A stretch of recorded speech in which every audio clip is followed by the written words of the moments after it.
요거는 뭐 좀 역사 열등감 뭐 요런 쪽으로 제가 설명을 드리기 위해서 하나로 예를 든 건데, 숟가락 같은 경우는 한국만 숟가락을 사용을 하잖아요. 주로 뭐 중국이나 일본 같은 경우는 젓가락을 주로 사용을 하고, 일본 같은 경우는 뭐 숟가락을 사용하지 않게 된 이유에 대해서 뭐 전문가들이 내놓는 견해를 보면은 자포니카 쌀을 먹게 되면서 요 찰진 쌀이다 보니까 숟가락이 없이 젓가락만으로도 먹을 수 있어서 숟가락 사용이 안 되게 된 거다라는 얘기가 있고, 또 하나는 나무 그릇을 사용을 해서 들고 먹다 보니까 젓가락으로 먹게 된 거다라는 의견이 있는데, 나무 그릇 같은 경우는 아무래도 일본이 도자기 기술이 떨어지다 보니까 나무 그릇으로 먹게 된 거잖아요. 옛날에는 일본 귀족들은 도자기 그릇을 사용을 했습니다. 그런데 이게 굉장히 비싸고 귀하다 보니까 대중화가 못 돼서 백성들은 나무로 된 그릇을 사용하게 된 거죠. 또 요게 일본의 도자기 열등감으로 이어진 게 임진왜란 때 그 도자기 정쟁이라고도 뭐 설명을 좀 하잖아요. 도자기 장인들 조선에서 많이 납치해가지고 그것 때문에 일본의 도자기 기술이 또 발전하게 된 거고, 뭐 이러한 부분으로 볼 수가 있죠. 일본 역사 왜곡 대표적인 게 후지무라 시니치라고 아마추어 고고학자가 있었는데, 그 사람이 1981년도인가요? 그때 돌도끼를 발견을 했어요. 근데 그게 정말 뭐 오래된 거다 하면서 이제 크게 보도가 됐었는데, 알고 봤더니 자기가 이제 묻어서 이제 조작을 한 건데, 그 사람이 그 이후에 발견되는 유물마다 계속해서 일본의 역사가 점점 오래되는 거예요. 점점 거슬러 올라가게 되는 거예요. 그러면서 일본의 인류가 발생된 게 한 4만 년 전인가 라는 얘기가 있었는데 70만 년 전까지 올라가게 되고, 그러면서 일본의 교과서까지 바뀌었어요. 그 당시에 우리의 역사가 이렇게 길다. 또 이게 조작을 한 게 역사 학계에서는 다 알고 있었던 거예요. 이게 2000년도인가 마이니치 신문에서 보도가 되면서 이제 밝혀졌는데, 그 전부터 이제 일본 학계에서는 알고 있었던 거죠. 그럼에도 시시하고 있었던 거예요. 그게 역사 열등감 때문에. 당시에 한국에서 고고학적으로 의미가 깊은 유물들이 많이 발견되고 하다 보니까 일본에서 역사 열등감 때문에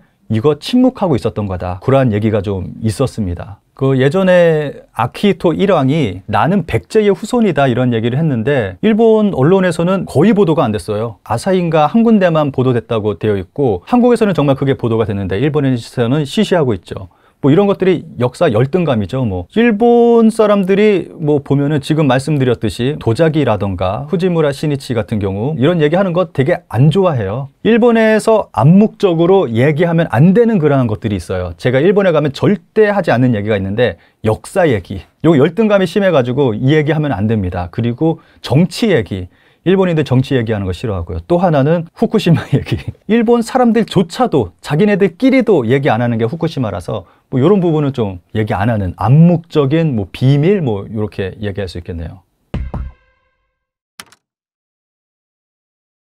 그 일본에서도요, 일왕가가 백세계다 라는 이야기는 옛날부터 있기는 했습니다. 그러나 2001년 12월에 단시의 일왕 아키히토 일왕이 자신의 생일 12월 23일이었는데요. 이야기를 했습니다. 794년에 교토의 토읍을 만든 칸무라는 일왕이 있습니다. 대단히 유명한 왕이죠. 칸무 일왕의 어머니가 무령왕 그대 후손이었다. 이러한 이야기를 직접 기자들 앞에서 이야기를 한 것이었습니다. 또 아키히토 일왕은 이렇게 말했습니다. 그래서 한국하고 깊은 인연을 느낍니다.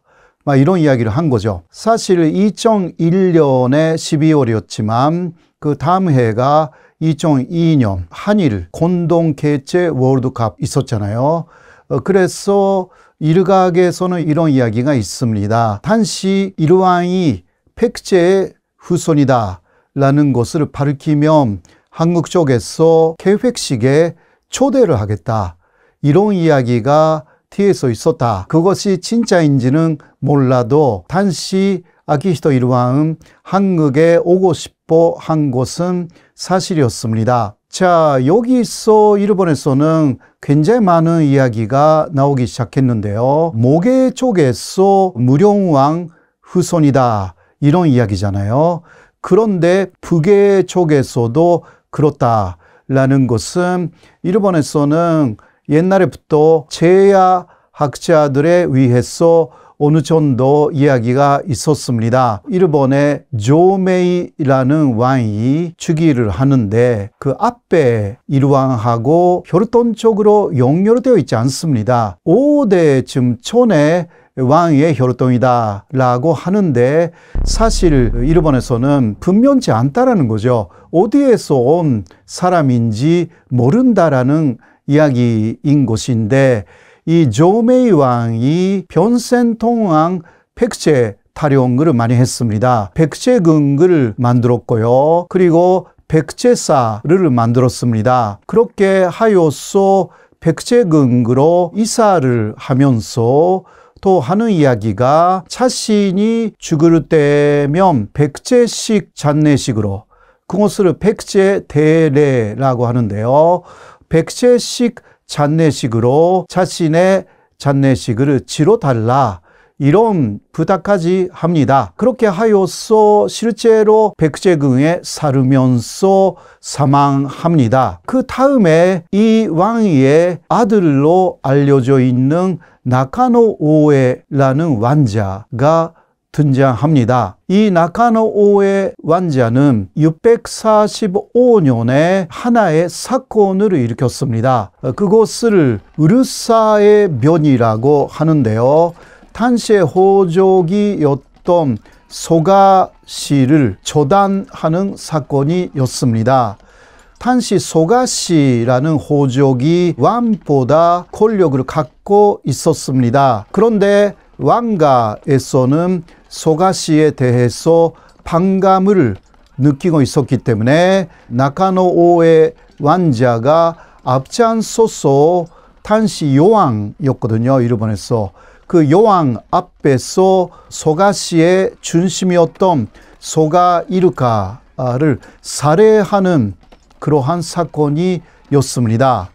그때 소가 이르카라는 사람을 나카노에가 죽이는 것을 바로 앞에서 보고 있었던 나카노에의 이복형이 말합니다. 한인이 소가 이르카를 죽였다. 이 내용이 일본의 전식적인 일본 서기에 기재가 되었습니다. 당시 한인이라고 하면 백제인을 뜻한 말이었습니다. 그래서 일본에서 역사학자들은요, 특히 제도권의 역사학자들은 이 문장을 해석하지 않았습니다.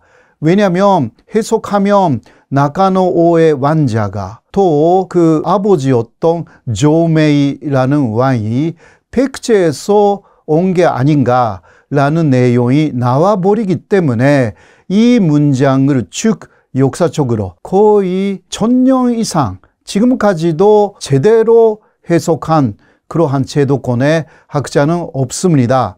그러나 제야의 학자들은 이 부분을 제대로 해석을 한 거죠. 사실 나카노 오에는 여러 연구에 의하면 당시 위자왕의 아들이었다라는 이야기가 나옵니다. 위자왕의 아들이 일본으로 당시 와 있었던 것이었습니다. 위자왕의 아들의 이름은 부요풍이었습니다. 한국에 있는 역사서 삼국사기에도 나오는 이름입니다. 부요풍은 백제에서 현실이 안 좋아가지고 위자왕이 일본으로 보낸 아들이었습니다. 최근의 연구로서는 위자왕의 동생이었다라는 그러한 연구도 있습니다만은 일단 일본 서기나 삼국사기에서는 위자왕의 아들로 나옵니다. 그리고 일본의 제학자들은 이 부요풍이야말로 나카노 오의 왕자다 이런 식으로 말합니다. 왜냐하면 아까도 이야기했듯이 나카노 오의 왕자를 보고 한인이다, 백제인이다 라고 이야기한 사람이 있었고 그 이후에 일본에 당시 있었던 부요풍은 백제 부흥운동이 일어났어. 왜냐하면 660년에 백제는 망했지 않습니까? 백제를 부흥시키겠다라는 백제 유민들의 운동이 시작된 거죠. 그래서 부요풍은 백제 땅으로 갔습니다. 그런데 그 일본의 역사서 일본 서기에는 백제 부운동이 3년 정도 있었는데요. 그 3년간의 백제 부운동의 역사를 너무나 상세하게 기록했습니다. 이것은 굉장히 이상한 일입니다. 대신 일본 역사는 3년간 일본 서기에는 하나도 기재가 되어 있지 않습니다. 이것을 본 일본의 학자들은요, 이렇게 말합니다. 일본 서기는 일왕에 대한 기록이다. 이건 사실이거든요. 그러니까 결국은 부요풍이 나중에 일왕이 되는 사람이기 때문에 부요풍의 옛 백제 땅의 역사를 그대로 일본 서기, 일본의 역사서인데 백제의 역사 3년간을 기재했다. 이런 식으로 주장하는 학자들이 꽤 있는 것입니다. 그리고 백제 부운동이 실패로 끝나서 부요풍은 고구려로 도주했다. 이렇게 일본 서기에는 기재가 되어 있는데요. 그 이후 일본에서는 나카노오에 왕자가 다시 나와서 정치를 시작했습니다. 그때 나카노오에는 일본 큐슈나 대마도에 많은 성을 건축했습니다. 그것은 백제를 망하게 한 신라가 쳐들어오지 않도록 성을 여러 곳에 만들었는데 그 성을 조사를 해보면 조선의 성이다. 이런 식으로 일본에서는 연구가 되어 있습니다. 일본인들이 만들었는데 왜 조선의 성이 대마도에 있고 일본 큐슈 여러 곳에 있는지 이것은 수수께끼였습니다. 사실 그것으로 만든 나카노오에가 부요풍 백제인이면 당연히 백제식의 성을 만들었을 것이기 때문에 그곳을 조선의 성이라고 말하고 있는 것으로 보입니다. 사실 나카노오에하고 부요풍이 같은 인물이다 라는 증거가 여러 곳에 남아 있는 것입니다. 그래서 결국은 백제 위자왕 쪽의 혈통이 일본 왕가로 들어간 것이 아닌가라는 것을 알 수가 있는 내용들이 일본 서기에 많이 기재가 되어 있습니다. 그리고 이 나카노의 왕자는요, 그 후에 덴지 일왕 되었습니다. 그리고 나카노에가 만든 것으로 알려져 있는 그 대마도의 성의 이름은 가네다 성이고요. 지금도 대마도에 가면 볼 수가 있습니다. 조금 산으로 올라가야 되는데요. 거기에 가면 설명되어 있는 벼말 같은 게 있어요. 그것을 보면 조선식 성이다 라고 정확하게 기재가 되어 있습니다. 한국도 그리고 일본도요, 어디에서 불교를 배웠는가? 단나라의 유학을 가서 단나라 시대에 불교를 많이 배웠습니다. 그렇게 해서 일본 스님들은 일본으로 돌아갔고요, 한국 스님들은 한국으로 돌아간 것입니다. 한국 불교는 수행을 하는 그러한 문화가 현재까지만 해도 쭉 남았습니다. 대승불교라고 해도 소승불교 부분을 어느 정도 갖고 있는 불교가 한국에서 주류입니다. 그래서 결혼 같은 것을 생각하지 않는 그러한 불교가 주류이고요. 그런데 일본의 주류는 결혼할 수 있는 불교입니다. 그 시작은 정토 진종이라는 일본 불교가 그 시작이었습니다. 여기서 그 결혼할 수 있는 교파가 많아졌어요. 그리고 메이지 시대가 돼가지고요, 일본 정부는 일본 불교에 대해서 지침을 내렸습니다. 스님들은 앞으로 결혼해도 된다. 그러니까 정토 진정이 아닌 스님들도 이제 결혼해도 된다. 이런 식으로 일본 정부 자체가 지침을 내렸고, 또 육식이나 그런 것도 허용이 된다. 그래서 현재 일본의 거의 모든 교파에서 결혼하게 된 곳입니다. 그리고 머리도 가꾸지 않아도 됩니다. 아주 머리가 긴 스님은 많이 없지만 호연태고요. 그리고 또 그 육식도 괜찮고 제가 아는 스님은 술도 마시고요. 그래서 어떤 면에서는 기독교의 목사님이 그렇게 차이가 없어요. 생활상 결혼할 수도 있고요. 그리고 일본 스님들은 기본적으로 부자예요.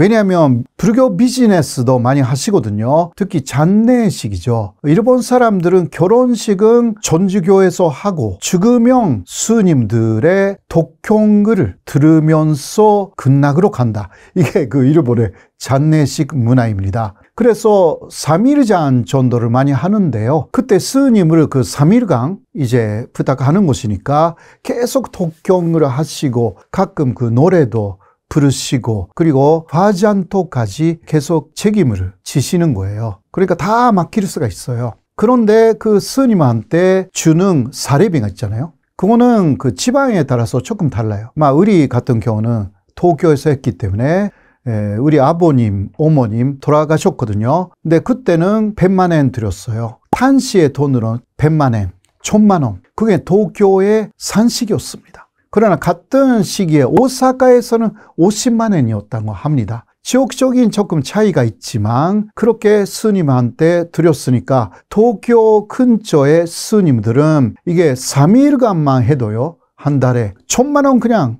버는 거예요. 이게 2번, 3번 하면 2천만, 3천만, 4천만 풀로 30일간 매일같이 나가면 1억을 버는 거잖아요. 그러니까 스님들이 그거는 아르바이트이거든요. 그건 부자예요. 그런데 자신의 절에서 기타 여러 가지 사업이 있잖아요. 60일 기도, 100일 기도. 그러면 또 돈을 받을 수가 있거든요. 또 행사가 있고 또 불교를 믿는 분들은 한국하고 비슷하게 1년에 한 번 갔는데 그때 기부를 해요. 고액의 기부를. 한국하고 비슷하죠. 이러한 문화는요. 그러니까 이게 본수입에 부수입, 아르바이트까지로 부자예요. 그래서 일본 불교의 스님들의 사모님들은 미인이 되게 많습니다. 스님들이 그냥 골라서 결혼할 수가 있는 그 정도로 1등 신랑감으로 인기가 좀 있는 곳입니다. 아무튼 간에 일본에 가서 불심이 있으면 스님이 될 수 있는 그 교육 시스템이 다 있어요. 거기서 안 되는 사람은 그냥 안 되거든요. 이 사람 스님이 돼가지고 되게 나쁜 스님이 될 것이다 라고 하면 절대 그런 사람은 스님 시키지 않습니다. 그래도 괜찮은 사람이네 라고 해서 합격하면 스님이 될 수가 있어요. 여러분들도 일본에 가서 나는 불심이 좀 있다. 일본에서 스님이 되는 것도 하나의 진로라는 말씀을 드릴 수가 있습니다. 일본의 애국가, 일본에서는 그냥 국가라고 하는데요. 그것을 기미가요라고 합니다. 기미가요의 가사를 보면 일왕의 치세가 영원토록 그러한 내용으로 되어 있습니다. 보통 일본인들은 기미가요를 부르면서도 무슨 뜻인지 보통 생각하지 않습니다. 그러나 이 일본 국가 기미가요를 부르는 것을 거부하는 사람들이 일본에는 꽤 있기는 합니다. 특히 과거 대표한 전쟁, 2차 세계대전에서 일본이 침략을 많이 했기 때문에 거기에 반대하는 일본인들도 꽤 있거든요. 그러한 일본인들은 지금도 예를 들면 학교에 가서 졸업식이라든가 그럴 때 아이들을 보기 위해서 부모들이 학교로 가잖아요. 그런데 기미가요 부르지 않습니다. 일본 애국가가 나와서 그럴 때는 다 서서 노래하는데요. 많은 일본인들이 앉아있는 것을 볼 수가 있습니다. 그런데 일본에서 아주 유명한 가수 중에서 기미가요 노래를 부르는 것을 거부한 가수들이 있습니다. 한국에서도 유명해진 아무로 나미에라든가 나카마 유키에 그리고 아라가키 유이 이러한 가수 혹은 배우로서도 활약하는 일본에서 유명한 사람들이 기미가요를 부르지 않습니다. 굉장히 유명한 사람들이기 때문에 이런 사람들이 거부를 하면 굉장히 뉴스가 됩니다. 왜 그럴까요? 이러한 유명 인사들의 공통점은 오키나와 출신이라는 점입니다. 왜 오키나와 출신 사람들이 일본의 애국가에 거부감을 나타내는 것일까요? 여러 가지 이유가 있습니다만은 하나는 오키나와는 19세기 말 정도까지는 독립된 왕국이었습니다. 류큐 왕국이라는 이름이었는데요. 일본하고 중국 양쪽에 조공을 하는 그래도 독립국가였습니다. 그 독립국을 19세기 말에 일본이 합병해버린 것입니다. 그렇게 하는 과정을 당시 대한제국도 병합을 한 것이었습니다. 특히 류큐의 왕을 당시 일본은 도쿄로 거의 납치하다시피 하기도 했고요. 그 사이에 류큐 왕국을 없애고 오키나와 현으로 만들어 버린 것입니다. 그러한 과거가 있었고 1945년 일본이 패전했지 않습니까? 패전 직전에 미국은 오키나와를 통해서 일본 본토에 상륙하려고 했습니다. 그거는 미국뿐만이 아니라 연합국이 그랬죠. 그러니까 일본에서는 오키나와를 사수해야 된다. 이러한 생각이 있었던 거죠. 그래서 아주 격렬한 전투가 오키나와에서 일본군하고 또 연합군 사이에서 벌어졌는데요. 그때 오키나와 민간인들의 희생이 굉장히 많았습니다. 그리고 또 지금도 오키나와 사람들이 도저히 이해할 수 없다라고 말하고 있는 것은요. 당시 일본 군인들이 보호해야 하는 오키나와 사람들을 오히려 반패로 세워서 싸웠다라는 역사적인 잔인한 사건이 여러 곳에서 벌어진 것이었습니다. 예를 들면 일본군 그리고 오키나와 사람들이 함께 구멍을 파서 숨어 있는데 안쪽에 일본군이 숨어 있고 입구 쪽에 사람들을 배치해 놓고 오키나와 사람들을 희생시킨 그런 사례가 너무너무 많아서 그런 것으로도 오키나와 사람들은 당시 일체의 만행에 대해서 용서할 수가 없다라는 생각을 갖고 있는 것입니다. 그래서 그 이후 당시의 일왕 히로히토라고 했죠. 히로히토 일왕은 한 번도 오키나와 방문할 수가 없었습니다. 그래서 당시 황태자였던 아키히토가 한 번 오키나와를 처음 방문했을 때는 화염병 세례를 받기도 했습니다. 물론 면춘되지는 않았기 때문에 아키히토 황태자는 무사하기는 했지만 그러한 사건을 통해서 오키나와 사람들의 일본의 중앙에 대한 반감이라는 것이 굉장한 내용이다 라는 것을 알 수가 있는 것입니다.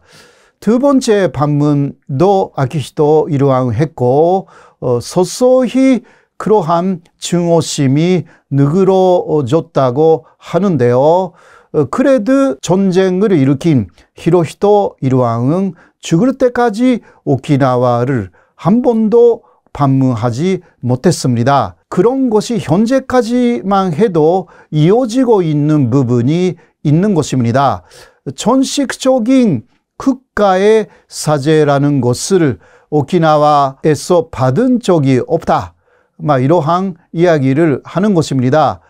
현재는 일본에 편입된 그러한 입장이지만 원래는 류큐 왕국이었기 때문에 특히 나이 많은 오키나와 분들은 말합니다. 자신들은 일본 사람이 아니다. 류큐 왕국의 후손들이다. 제가 오키나와에 갔을 때도 택시 운전을 해주신 운전기사가 그때 아마 70 정도였던 것으로 기억나는데요.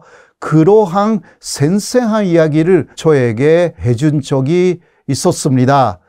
그래서 오키나와 문제는 일본 내부의 문제라고 해도 해결이 안 되는 가르등의 문제이기도 합니다. 그래서 오키나와 분들은 이렇게 말하는 분들도 있습니다. 한국은 독립했다. 그런데 오키나와는 아직 독립을 못해가지고 그런 면에서는 한국을 많이 배우고 싶다.